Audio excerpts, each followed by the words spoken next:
विश्वविद्यालय अनुदान आयोग यानी कि यूजीसी के नए नियमों पर सुप्रीम कोर्ट ने फिलहाल रोक लगा दी है। साथ ही केंद्र सरकार और एसजी को नोटिस जारी कर 19 मार्च तक जवाब मांगा है। अगली सुनवाई 19 मार्च को होगी।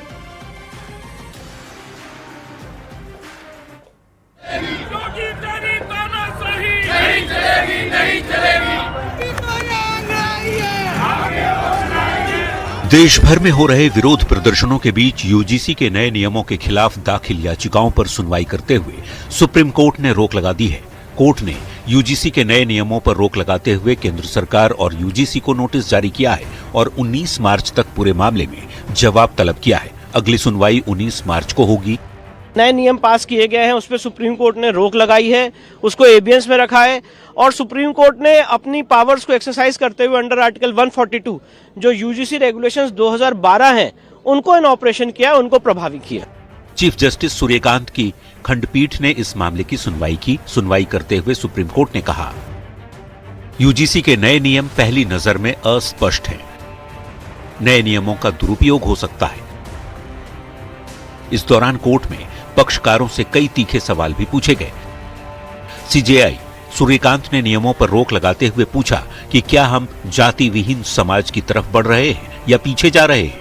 हमने देखा है कि हॉस्टल में छात्र एक साथ रहते हैं, नए नियमों से अलग हॉस्टल बन जाएंगे, ऐसा नहीं होना चाहिए। इस बीच जस्टिस बागची ने भी कहा कि समाज और देश में एकता के लिए काम करना चाहिए। सीजेआई सूर्यकांत ने कहा, हम सरकार से जवाब लेंगे, ऐसी परिस्थिति से कुछ लोग लाभ ले सकते हैं। एक विशेषज्ञ कमेटी भी बनाई जा सकती है। कोर्ट ने अपने फैसले में कहा है कि फिलहाल यूजीसी का 2012 का रेगुलेशन ही जारी रहेगा, क्योंकि नए रेगुलेशन में इस्तेमाल किए गए शब्दों से ऐसा लगता है कि इनका दुरुपयोग हो सकता है, जबकि हम समाज में एक निष्पक्ष और सबको साथ लेकर चलने वाला माहौल बनाना चाहते हैं। बता दें कि यूनिवर्सिटी ग्रांट कमीशन ने यूनिवर्सिटी कॉलेजों में जातिगत भेदभाव को रोकने के लिए नया नियम बनाया था, जिसका सवर्ण समाज के छात्र विरोध कर रहे थे। न्यूज 18 के लिए दिल्ली से शंकर आनंद के साथ ब्यूरो रिपोर्ट। यूजीसी के नए नियम पर सुप्रीम कोर्ट ने रोक लगा दी है। सुप्रीम कोर्ट ने कहा, नए नियम के प्रावधान स्पष्ट नहीं है और इनका गलत इस्तेमाल हो सकता है। नए नियम पर रोक लगाने के बाद युवाओं की खुशी का ठिकाना नहीं है। सभी ने नए नियम को भेदभाव वाला बताया। देखिए रिपोर्ट।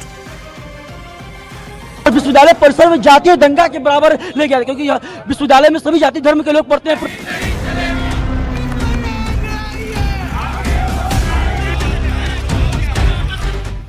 उड़ते हुए रंग और गुलाल की ये तस्वीर है उस यूथ की जो यूजीसी के नए कानून का विरोध कर रहे थे। यूनिवर्सिटी ग्रांट कमीशन के नए नियमों पर अगले आदेश तक रोक के बाद इनकी खुशी का ठिकाना नहीं है।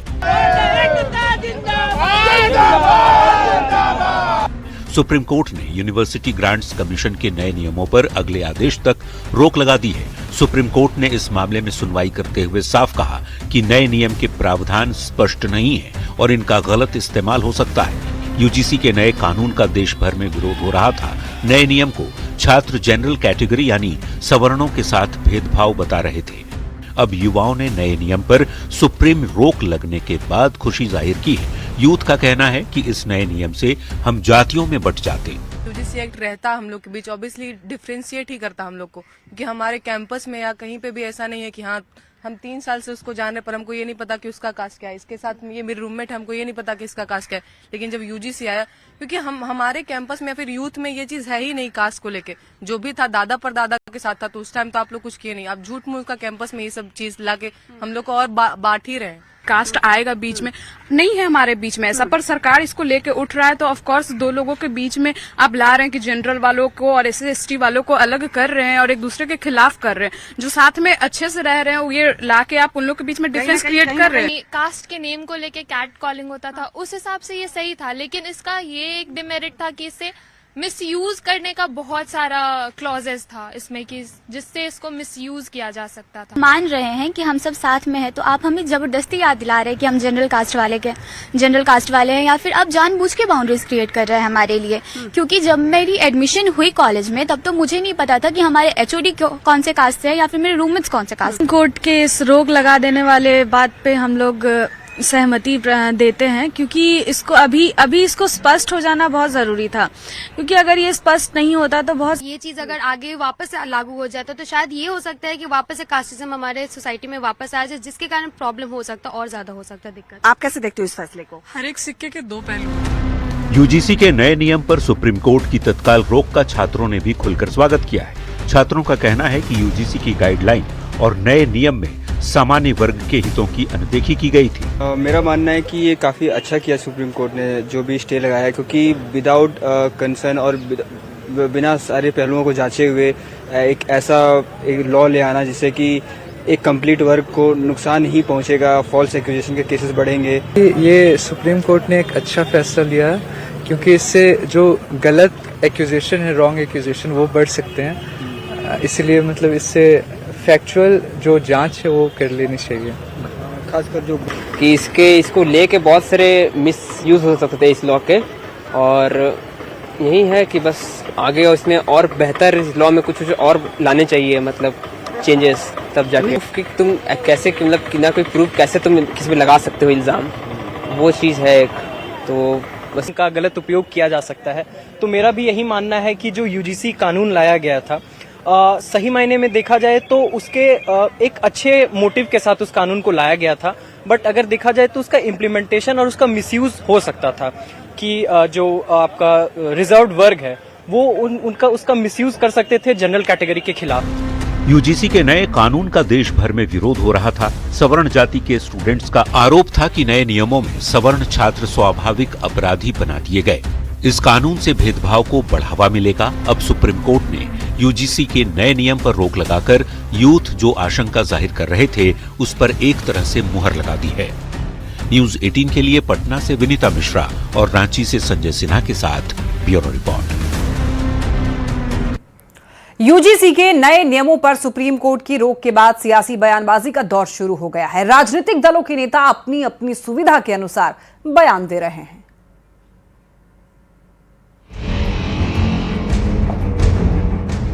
यूजीसी के नए नियमों पर सुप्रीम कोर्ट ने फिलहाल 19 मार्च तक रोक लगा दी है। सुप्रीम कोर्ट की रोक के बाद 19 मार्च को होने वाली अगली सुनवाई तक विरोध प्रदर्शन का सिलसिला थम गया है, लेकिन सियासी बयानबाजी का नया दौर तेज हो गया है।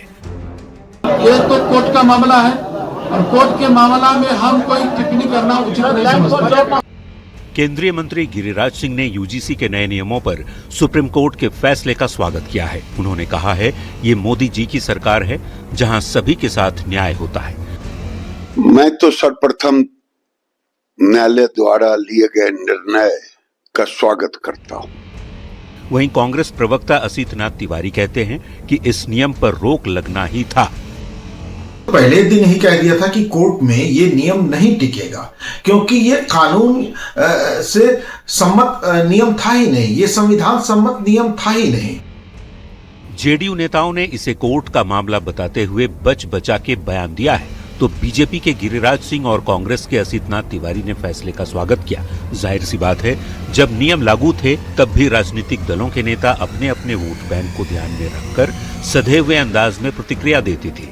अभी भी सधी हुई प्रतिक्रिया ही दे रहे हैं। न्यूज 18 के लिए पटना से विनीता मिश्रा और धर्मेंद्र कुमार के साथ ब्यूरो रिपोर्ट।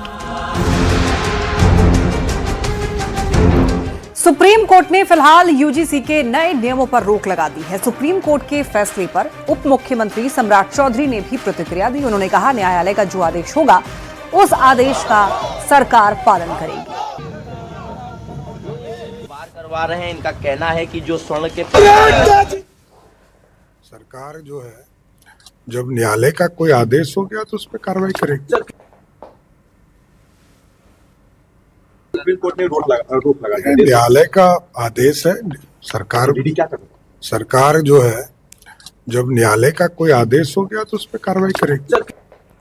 सुप्रीम कोर्ट ने यूजीसी के नए नियमों पर रोक लगा दी है, जिस पर बीजेपी सांसद ममन मिश्रा ने प्रतिक्रिया दी। उन्होंने कहा कि सुप्रीम कोर्ट ने हर एक पहलू को देखा है और बाद में रोक लगाई है। फाइनल फैसला दोनों पक्षों को सुनने के बाद होगा और शिक्षा मंत्री ने ये कहा था किसी के साथ अन्याय नहीं होगा। सुप्रीम कोर्ट ने हर एक पहलू को देखा है और उसके बाद सब कुछ देखने के बाद नोटिफिकेशन को एग्जामिन करने के बाद सुप्रीम कोर्ट ने रोक लगाई है। यूजीसी भी मुझे लगता है कि इस पर पुनर्विचार करेगी और सरकार का भी कुछ न कुछ निर्देश होगा, क्योंकि हमारे शिक्षा मंत्री ने कहा था कि किसी के साथ अन्याय, किसी के साथ भेदभाव नहीं बरता जाएगा।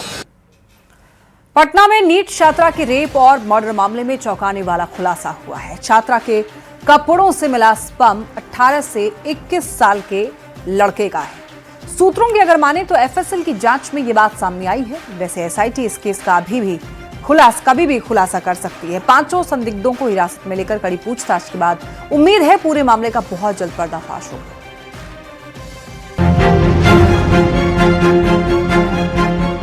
जहानाबाद की संवेदना, वो छात्रा जो पटना में रहकर मेडिकल परीक्षा नीट की तैयारी करती थी, पर हवस के दरिंदों की भेंट चढ़ गई। छात्रा की रेप के बाद मर्डर हुए 18 दिन बीत चुके हैं। परिजनों के साथ ही सभी की नजर एसआईटी की कार्रवाई पर टिकी है, जो इस वारदात की जांच के लिए बनाई गई है। पुलिस के आधिकारिक सूत्रों के मुताबिक बहुत जल्द मामले का खुलासा हो जाएगा। वैसे एसआईटी की जांच में कपड़े से मिले सैंपल पर बड़ा खुलासा हुआ है। 18 से 21 साल के युवक के स्पर्म की पुष्टि हुई है। एफएसएल के आधिकारिक सूत्रों ने इसकी पुष्टि की है। वैसे वीडियो फुटेज और तमाम साक्ष्यों के आधार पर 5 संदिग्धों को एसआईटी की टीम ने गुरुवार को हिरासत में लेकर कड़ी पूछताछ की, जिसके बाद ये उम्मीद जताई जा रही है कि किसी भी वक्त एसआईटी इस केस का खुलासा कर सकती है। पुलिस की माने तो हिरासत में लिए गए इन्हीं 5 दरिंदों ने छात्रा के साथ हैवानियत का खेल खेला था। अपनी जांच तेज करते हुए एसआईटी ने आरोपी मनीष रंजन के ठिकानों पर तलाशी ली। पटना और जहानाबाद में 4 घंटे तक तलाशी में एसआईटी ने कई दस्तावेज भी जब्त किए। मनीष रंजन पर पहले से आर्म्स एक्ट का एक मामला दर्ज है। हॉस्टल का मकान मालिक है आरोपी मनीष रंजन।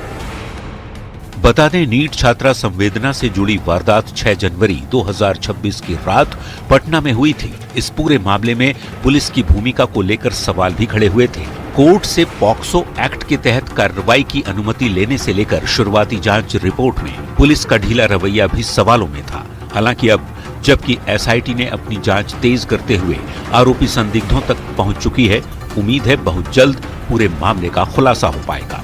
न्यूज 18 के लिए पटना से अमित कुमार और धर्मेंद्र कुमार के साथ ब्यूरो रिपोर्ट।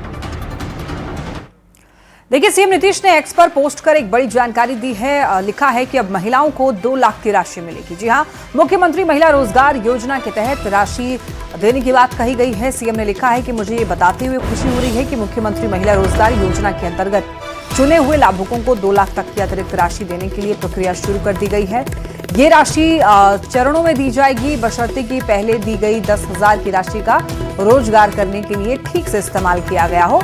अगर रोजगार अच्छे से चला तो जरूरत के हिसाब से एक मुश्त राशि दी जा सकेगी। बता दें कि इस योजना के तहत महिलाओं को बिजनेस करने के लिए 10,000 की राशि दी गई थी और अब बारी है राशि बढ़ाकर देने की। तो मुख्यमंत्री नीतीश कुमार ने इसी राशि से जुड़ी हुई जानकारी साझा की है। अब महिलाओं को 2 लाख की राशि मिलेगी। मुख्यमंत्री महिला रोजगार योजना के तहत जो राशि 10,000 रुपए महिलाओं को दी गई थी, अगर उसी राशि का उपयोग करके रोजगार करने में इस्तेमाल महिलाओं ने किया है और वो रोजगार अच्छे से चल रहा है तो और राशि बढ़ाकर मिलने वाली है।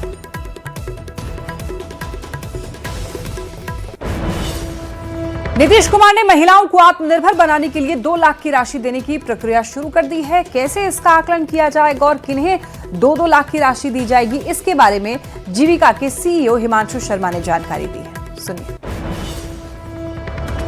ये कैसे उन महिलाओं को आप चिन्हित कर रहे हैं कि जिन्हें 2-2 लाख की राशि दी जाएगी? देखिए, सबसे पहले तो मैं स्पष्ट कर दूं कि लगभग 1,56 लाख महिलाओं के खाते में राशि भेजी गई है और लगभग 32 लाख और आवेदन अभी हमारे पास है, जिसमें ग्रामीण और शहरी क्षेत्रों के हैं। उनको भी 31 मार्च 2026 तक हम लोग राशि उपलब्ध कराएंगे। तो ये प्रथम किस्त की 10,000 रुपए की राशि है। इसके बाद जो पूरी योजना बनाई गई है उसमें 4 चरण इसके अलावा तय किए गए हैं। पहला चरण है, जो पहला चरण 10,000 रुपए का है, उसके अलावा अगर हम द्वितीय चरण की बात करें तो 20,000 रुपए की राशि उनको उपलब्ध कराई जाएगी और 5,000 रुपया सेल्फ कंट्रीब्यूशन उनको अपना बिजनेस में अपना करना होगा। वो इसीलिए है कि महिलाएं अपना भी उसमें पूंजी का निवेश करें। तीसरे चरण में 40,000 रुपए की राशि उपलब्ध कराई जाएगी सरकार के द्वारा और उनको 10,000 रुपए की राशि का निवेश करना होगा अपना। फिर 80,000 रुपए की राशि चौथे चरण में दी जाएगी और 20,000 रुपए की राशि वो खुद का निवेश करेंगे। और लास्ट चरण में 60,000 रुपए मार्केटिंग, ब्रांडिंग और पैकेजिंग एक्टिविटीज को प्रमोट करने के लिए उनको उपलब्ध कराया जाएगा। ये पूरी स्कीम का रूपरेखा है। अब बिजनेस प्लान तैयार करें हम लोग। ट्रेनिंग, हर एक चरण के लिए अलग अलग प्रकार की ट्रेनिंग तय की गई। उन ट्रेनिंग्स को वो प्राप्त करें, अपना आय व्यय का एक पूरा लेखा जोखा वो मेंटेन करें। तो इस तरीके से हर चरण में हम लोगों ने कुछ इंडिकेटर्स रखे हैं और हम लोग चाहते हैं कि महिलाएं जो इन योजनाओं से जुड़ रही हैं उनको बचत, जो एक होता है ना फिक्स्ड डिपॉजिट या आरडी की फॉर्म में, भले ही 100 रुपया का बचत करें, हर महीना बचत का आदत उनको डाली जाए जिससे कि वो अपने व्यवसाय को आगे लेकर के जा सकें। दूसरे चरण की समृद्धि यात्रा के तीसरे दिन मुख्यमंत्री नीतीश कुमार समस्तीपुर पहुंचे, जहां उन्होंने करीब 870 करोड़ की योजनाओं की सौगात दी। देखिए, पूर्व से चल रही विकास योजनाओं की रफ्तार की समीक्षा की गई और अधिकारियों को निर्देश दिए गए। सरायरंजन और जितवारपुर 2 जगह सीएम का कार्यक्रम था। इस दौरान सीएम ने जीविका दीदियों के स्टॉल का निरीक्षण किया, उनसे संवाद भी किया और जनसभा को संबोधित भी किया, जिसमें डिप्टी सीएम सम्राट चौधरी और नीतीश कुमार ने अगले 5 सालों में बिहार में तेजी से रोजगार और नौकरी पर जोर दिया। नीतीश कुमार ने कहा कि उद्योगों को बढ़ावा देने के लिए तेजी से काम हो रहा है, साथ ही बंद चीनी मिलों को भी जल्द खोला जाएगा, ये बात भी उन्होंने कहा है। इस बार तय किया है, इस बार जो इंडस्ट्री है उसको बढ़ावा देने का काम किया जाए और इंडस्ट्री के लिए आपने देखा कि इस तरह जमीन हम 1 रुपया में उपलब्ध कराने का काम कर रहे हैं कि जो बड़ी फैक्ट्री लगाएगा उसको हम रोजगार दे रहे, क्योंकि बिहार के नौजवानों को यदि 1000 लोगों को रोजगार देने का काम करें। समृद्ध उद्योग और सशक्त बिहार अगले 5 वर्षों में उद्योग लगाने पर पूरा जोर दिया गया है और सभी जिलों में पूरा जोर दिया जाएगा। जो 5 वर्षों में उद्योग लगाने पर पूरा जोर दिया जाएगा तो कार्य समृद्ध उद्योग सशक्त दूसरे में सभी जिलों में औद्योगिक क्षेत्र की स्थापना की जाएगी। नए बड़े उद्योगों के लिए मुफ्त भूमि एवं अनुदान दिया जा रहा है। पुरानी बंद चीनी मिलों को चालू किया जाएगा। और अब बात लालू परिवार की। रेलवे में नौकरी के लिए जमीन घोटाला मामले में दिल्ली में राउज एवेन्यू कोर्ट ने एक बड़ा फैसला सुनाया है। कोर्ट ने लालू प्रसाद, राबड़ी देवी, तेजस्वी यादव और तेज प्रताप यादव को कोर्ट में सशरीर पेश होने से छूट दे दी है। कोर्ट ने इन सभी को 1 फरवरी से 25 फरवरी के बीच में आरोपों के औपचारिक गठन के लिए पेश होने की स्वतंत्रता दी है। कोर्ट में याचिका दायर कर इन सभी ने सशरीर पेश होने की बाध्यता से छूट मांगी थी। तो राउज एवेन्यू कोर्ट ने मामले की अगली सुनवाई 9 मार्च से प्रतिदिन करने का आदेश दिया है। सुनवाई के दौरान आज कोर्ट पहुंची मीसा भारती और हेमा यादव ने कोर्ट में लगे आरोपों से इनकार किया है। बढ़ते खबरों में आगे, बिहार में धान के धन कुबेरों पर इनकम टैक्स विभाग ने बड़ी कार्रवाई की है। इनकम टैक्स विभाग ने गयाजी और औरंगाबाद में चावल के बड़े कारोबारियों पर दबिश दी है। अधिकारियों की टीम ने दस्तावेजों और रिकॉर्ड्स की जांच की और दोनों कारोबारी पर इनकम टैक्स की चोरी और आय से अधिक संपत्ति का मामला सामने आया। देखिए इस रिपोर्ट में।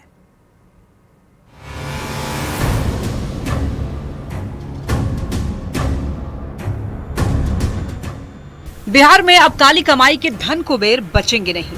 ये आलीशान घर है गयाजी के बड़े धान कारोबारी राजेश गुप्ता की, जहां इनकम टैक्स विभाग ने छापेमारी की है। गयाजी में आयकर विभाग ने धान कारोबारी राजेश गुप्ता के और उसके सहयोगी के 3 ठिकानों पर धावा बोला। धान कारोबारी राजेश गुप्ता पर आयकर चोरी का आरोप है। राजेश गुप्ता कर्नाटक और केरल तक चावल की सप्लाई करते हैं। आयकर की टीम ने राजेश गुप्ता और उसके पार्टनर गौरीशंकर गुप्ता के ठिकानों पर छापेमारी की, जिसके बाद हड़कंप मच गया। में इनकम टैक्स ने एक बड़ी कार्रवाई करते हुए धान व्यापारी के घर पर जो है वो छापेमारी की है। कठोकर तालाब के पास में यही वो आलीशान मकान है। राजेश कुमार गुप्ता के घर पर जो है इनकम टैक्स की रेड करी है। बताया जाता है कि राजेश कुमार की गुप्ता के ये घर और इसके अलावा जो मानपुर में भी ईश्वर चौधरी हॉल के पास इनका घर है, वहाँ भी जो है एक टीम जो है वहाँ पर पहुंची और वहाँ पर भी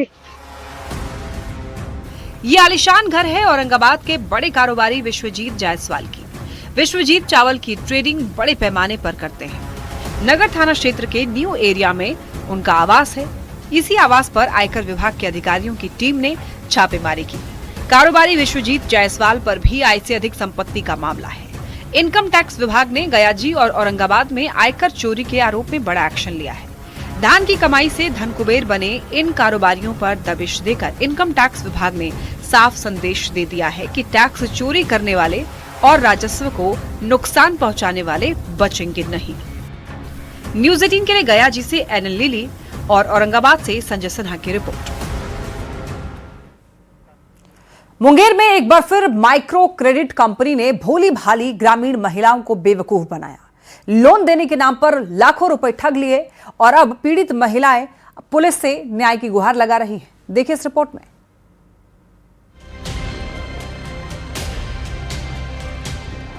मुंगेर जिले के हवेली खड़गपुर थाना क्षेत्र से ठगी का एक बड़ा मामला सामने आया, जहां कटिया बाजार स्थित एक किराए के मकान में संचालित माइक्रो क्रेडिट कंपनी पर लोन देने के नाम पर रुपए लेकर फरार होने का आरोप लगा है।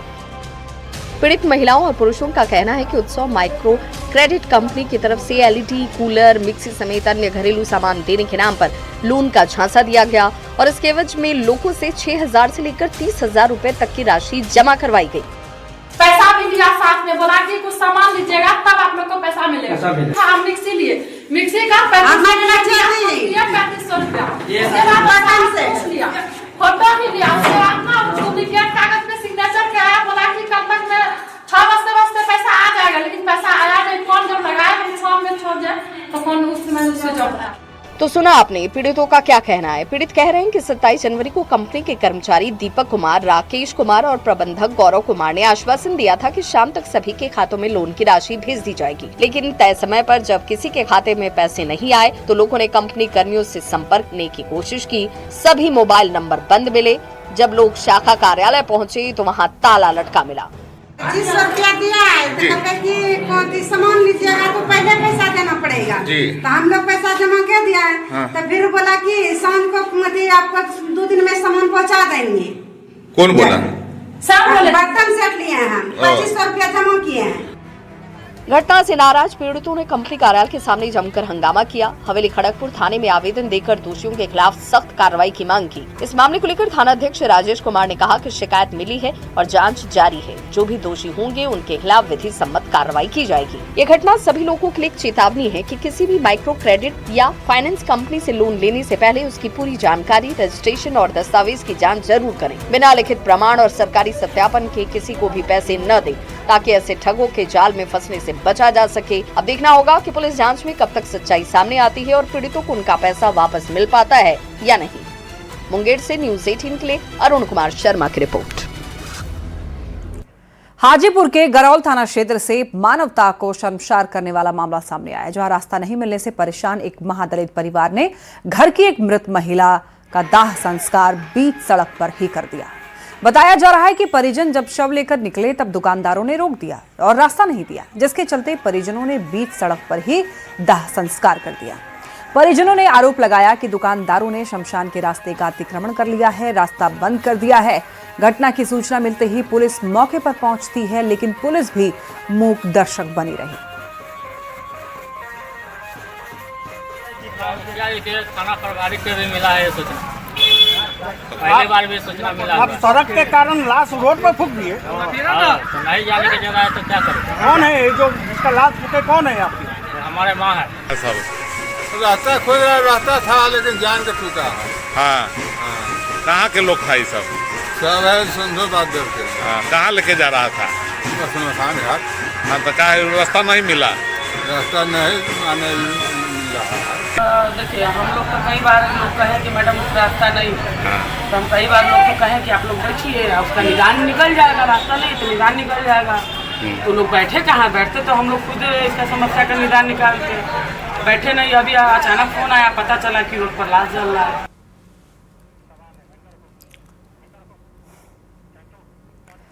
अब देखिए, इस घटना के बाद कई सारे सवाल उठते हैं। हाजीपुर की तस्वीरों ने कई सवाल खड़े कर दिए हैं। सवाल ये कि आखिर शमशान के रास्ते पर अतिक्रमण क्यों किया गया? बीच सड़क पर अंतिम संस्कार करने के बाद ये सवाल उठ रहे हैं कि शमशान के रास्ते पर अतिक्रमण क्यों किया गया? अतिक्रमण करने वालों पर अब एक्शन क्यों नहीं लिया गया? सवाल ये भी कि मौके पर पहुंची पुलिस आखिर मूक दर्शक क्यों बनी रही? और बढ़ते हैं खबरों में आगे। पटना से इस वक्त एक बड़ी खबर मिल रही है। देखिए, युवक के पास से 12 लाख से ज्यादा कैश की बरामदगी हुई है। दीघा जेपी सेतु पर वाहन चेकिंग के दौरान कैश की बरामदगी हुई है। स्कूटी सवार युवक से पैसे बरामद हुए हैं। बताया जा रहा है कि अटैची में 500 के 2402 नोट मिले हैं, यानी कि 2402 नोट मिले हैं। तस्वीरों में आप देख सकते हैं युवक से 12 लाख से ज्यादा की कैश की बरामदगी हुई है। ज्यादा जानकारी देंगे न्यूज 18 संवाददाता धर्मेंद्र हमारे साथ जुड़ गए हैं। धर्मेंद्र, खबर मिल रही है स्कूटी सवार के पास से कैश की बरामदगी हुई है, वो भी 12 लाख से ज्यादा कैश की बरामदगी। एक बार पूरी जानकारी दीजिए। वाहनों का जांच अभियान चलाया जाता है और पटना के कई जगहों पर लगातार जांच अभियान चलते हैं। जेपी सेतु पर जांच अभियान के दौरान पटना पुलिस को एक युवक स्कूटी सवार बरामद हुआ मिला, जिसके जांच करने पर 12 लाख से अधिक रुपये बरामद किए गए। आयकर विभाग को सूचना दी गई और जो आगे की कार्रवाई है उसके लिए युवक को हिरासत में लिया गया। जी, बहुत धन्यवाद आपका तमाम अपडेट्स के लिए धर्मेंद्र। जहानाबाद से खबर मिल रही है। घोसी थाना क्षेत्र में छापेमारी करने गई उत्पाद विभाग की टीम पर ग्रामीणों ने हमला कर दिया। विभाग के 4 पुलिस के जवान और 7 कर्मी घायल हो गए हैं। सभी घायलों का इलाज सदर अस्पताल में कराया जा रहा है। और जो जानकारी मिल रही है उसके अनुसार शराब की सूचना पर उत्पाद विभाग छापेमारी करने के लिए वहां पर पहुंचा हुआ था, जहां पर एक घर से भारी मात्रा में शराब की बरामदगी की गई। लेकिन जब पुलिस आरोपी को गिरफ्तार कर अपने साथ ला रही थी, तभी ग्रामीणों ने पुलिस पर ईंट पत्थर से हमला किया। हालांकि मामले में पुलिस ने 2 लोगों को हिरासत में लिया है और आगे की कार्रवाई में भी पुलिस जुट चुकी है। भागलपुर की 2 छात्रा सोनाक्षी और जिया 8 जनवरी से गायब है, जिनका अभी तक कोई सुराग नहीं मिला है। वहीं आज सोनाक्षी की मां और पिता फरियाद लगाने पूर्वी क्षेत्र के डीआईजी विवेक कुमार के कार्यालय पहुंचे। उनसे मिलकर बच्ची की तलाश कर घर वापस लाने की गुहार लगाई। डीआईजी विवेक कुमार ने आश्वासन दिया है कि पुलिस काम कर रही है, जल्द ही कुछ रिजल्ट आएगा। के सरयू देवी मोहनलाल इंटर स्कूल से 2 छात्रा सोनाक्षी और जिया गायब हुई है। आज 23वां दिन है, लेकिन अभी तक दोनों बच्चियों का सुराग नहीं मिल पाया है। वहीं पिता और मां जो है लगातार जो है वरीय पुलिस अधीक्षक से लेकर आईजी तक के कार्यालय का चक्कर काट रहे हैं। देख सकते हैं कि आईजी कार्यालय दोनों माता पिता आए हुए हैं और यहाँ जो है वो फरियाद लगा रहे हैं कि उनकी बेटी को खोज कर ला दिया जाए। क्या कहा गया? यहाँ मिलने आए तो बोला सर की कि हाँ सो है, हम लगा दिए हैं सीआईडी सबके, जो काम हो रहा है आपका रुका नहीं। कई दिन हो गया? आज 23 दिन हो गया। क्या लग रहा है, क्या हुआ बेटी के? बोल रहे हैं कि जहाँ तक होगा हम कर रहे हैं। क्या नाम करवाएगा? रेणु देवी। क्या हुआ है सुबोध जी? अभी आईजी साहब से मिले हैं? आईजी साहब से मिले, आश्वासन दिए हैं, काम मेरा टीम पूरा कर रहे हैं, लेकिन बच्ची का सुराग नहीं। अभी बच्ची का सुराग नहीं मिला है, कुछ नहीं मिला है। तो आप देख सकते हैं कि सिर्फ जो है आश्वासन पर आश्वासन मिल रहा है। 23 दिन बीत चुके, लेकिन दोनों बच्ची कहाँ है इसका पता पुलिस नहीं लगा पाई है, जबकि एसआईटी का भी गठन किया गया है। खुद वरीय पुलिस अधीक्षक जो है इसकी मॉनिटरिंग कर रहे हैं, लेकिन दोनों बच्ची अभी तक नहीं मिल पाई है, जिसको लेकर जो है परिवार के लोग अब सशंकित हैं। अब देखने वाली बात है कि पुलिस खोज पाती है कि नहीं। आशीष रंजन, न्यूज 18 भागलपुर।